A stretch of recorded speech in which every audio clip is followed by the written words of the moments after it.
ہم بات کریں گے اس المناک سانحے کے حوالے سے جسے پاکستان پچھلے کچھ عرصے سے گزر رہا ہے اور اس کی ملٹیپل ریزنز ہیں، چاہے ہم اس کا ذمہ دار مہنگائی کو، بے روزگاری کو، ناخواندگی کو ٹھہرائیں یا اس کی کوئی بھی وجہ ہو۔ پاکستان سے بہت سے بچے، یوتھ جو ہے، ینگ جنریشن جو ہے، وہ ایک بڑی تعداد میں پاکستان سے نکل کر دوسرے ملکوں میں اپنا روزگار تلاش کرنے کی کوشش کرتی ہے اور غیر قانونی طریقے سے کرتی ہے، اور اسی میں وہ اپنی جانیں گنوا بیٹھتی ہیں۔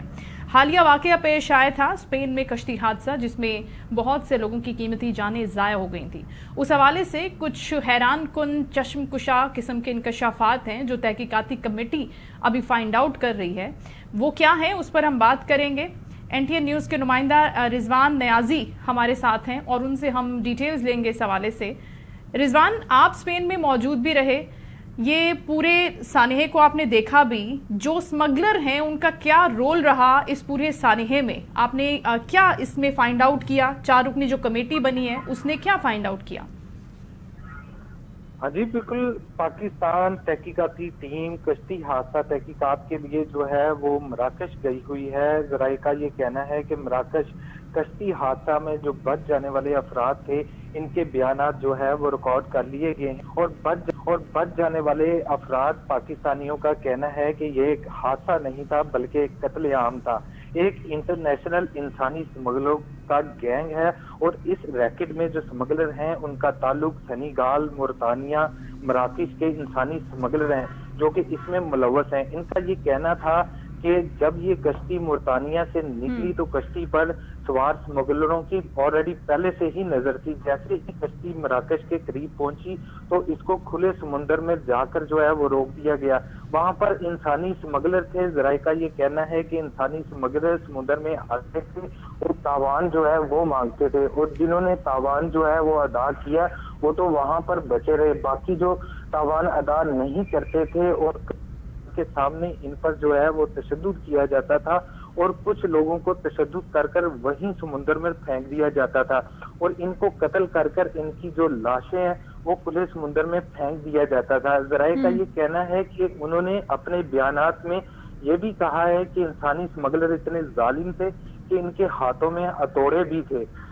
جو کشتی میں سوار یورپ جانے والے خواہش مند افراد تھے، ان پر تھوڑے مارتے تھے اور سر پر ہتھوڑے مارتے تھے، جس سے وہ نڈھال ہو جاتے تھے، اور کچھ افراد کو زندہ ہی سمندر میں پھینک دیا جاتا تھا۔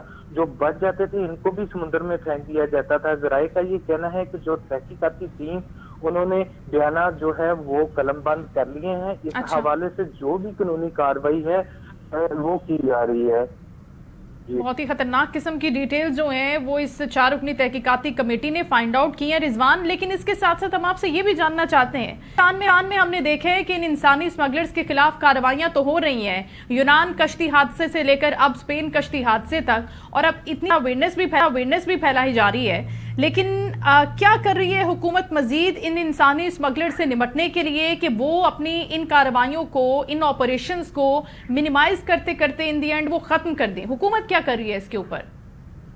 دیکھیں شائستہ، مراکش کشتی حادثے کے بعد انسانی اسمگلروں کے خلاف ایس آئی اے کی جانب سے کارروائیاں تو کی جا رہی ہیں۔ اب سے کچھ روز قبل جو ہے ایف آئی اے کی جانب سے مراکش کشتی حادثہ میں ملوث انسانی اسمگلر عدیل احمد کو جو ہے وہ مظفر گڑھ سے گرفتار کیا گیا ہے۔ ایف آئی اے کے حکام کے مطابق ایف آئی اے نے مظفر گڑھ میں کارروائی کرتے ہوئے مراکش کشتی حادثہ میں ملوث انسانی اسمگلر کو جو ہے وہ گرفتار کیا ہے۔ ملزم نے گجرات کا رہائشی ریحان اسلم کو جو ہے وہ اسپین بھجوانے کے لیے 40 لاکھ روپے وصول کیے کہ ریحان پاکستان سے دبئی، اور دبئی سے جو ہے وہ تھوپیا کے راستے سینیگال لے جایا گیا، جہاں پر ریحان سینیگال سے مراکش پہنچا اور مراکش کشتی حادثہ میں جاں بحق ہوا۔ متاثرہ کے گھر والوں نے رقم گرفتار ملزم کے جو ہے وہ بینک اکاؤنٹ میں ٹرانسفر کی۔ ایف آئی اے حکام کے مطابق عدیل احمد حادثے کے بعد جو ہے وہ فوج تھا، جس کے خلاف مقدمہ درج کر کر گجرا والے جو ہے وہ منتقل کیا گیا ہے۔ اس گینگ کے دیگر ملزمان کے لیے ایف آئی اے کی ٹیمیں جو ہے وہ مزید کارروائی کر رہی ہیں، اور حکام کا یہ کہنا ہے کہ بہت جلد ملزمان کو جو ہے وہ بھی گرفتار کیا جائے گا۔ ٹھیک ہے، بہت شکریہ رضوان نیازی ہم سے گفتگو کر رہے تھے مظفر گڑھ سے، جو ابھی